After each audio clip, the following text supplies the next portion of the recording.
वक्त हर जुल्म तुम्हारा लौटा देगा। वक्त हर जुल्म तुम्हारा लौटा देगा। वक्त के पास रहमो करम नहीं होता। सलाम नमस्कार, मैं आपका भाई दानिश फरीदी।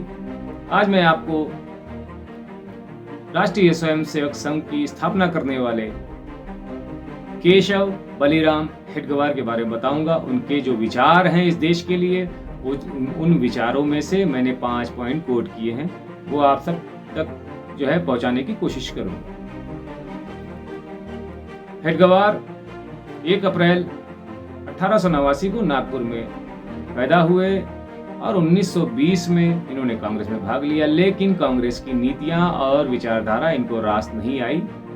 इसलिए इन्होंने आगामी 100 सालों में हिंदुस्तान को हिंदू राष्ट्र बनाने के उद्देश्य के साथ 1925 में राष्ट्रीय स्वयंसेवक संघ की स्थापना की। पहला नंबर पॉइंट है, हिंदू मुस्लिम एकता इस देश में सिर्फ और सिर्फ भ्रम है, यानी छलावा है, धोखा है, और ये कतई मुमकिन कभी नहीं हो सकता।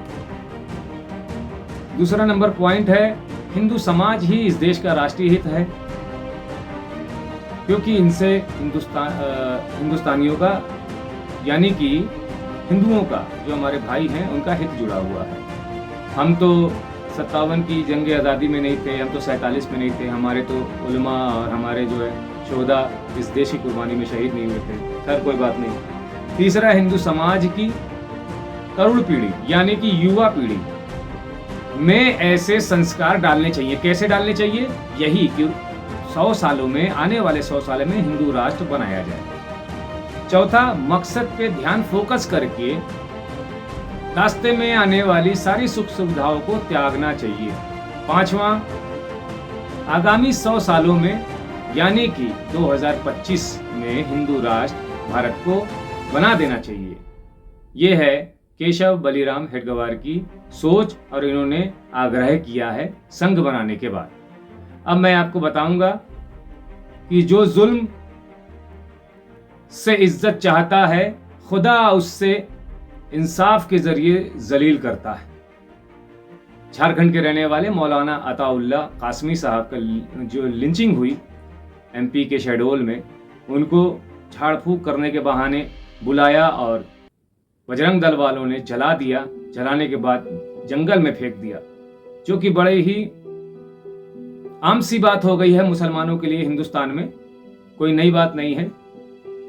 लेकिन फिर भी बोलना हमारा फर्ज है और बोलते रहेंगे। हिंदुस्तान में बजरंग दल, शिवसेना, आरएसएस, करनी सेना, हिंदू महासभा और न जाने कितने ऐसे जो संगठन है, हिंदू युवा वाहिनी, इनका आतंक है। लेकिन इन पर बैन नहीं लग सकता, क्योंकि इनकी सरगना देश की हुकूमत करने वाली पार्टी है। मैं मौलाना अताउल्लाह कासमी साहब के अहले घर वालों को ताज़ियत पेश करता हूँ और अल्लाह मौलाना अताउल्लाह कासमी साहब को जन्नतुल फिरदौस में जगह अता फरमाए और शहीदों का दर्जा दे। यही मेरी अल्लाह से दुआ है। और इंसाफ के लिए आवाज़ हमेशा उठती रहेगी, जुल्म कितना भी बढ़ जाए, क्योंकि मौला अली ने फरमाया कि कुफ्र की हुकूमत तो चल सकती है, लेकिन जुल्म की हुकूमत नहीं चल सकती। ये फरमाया है मेरे मौला अली ने। शुक्रिया।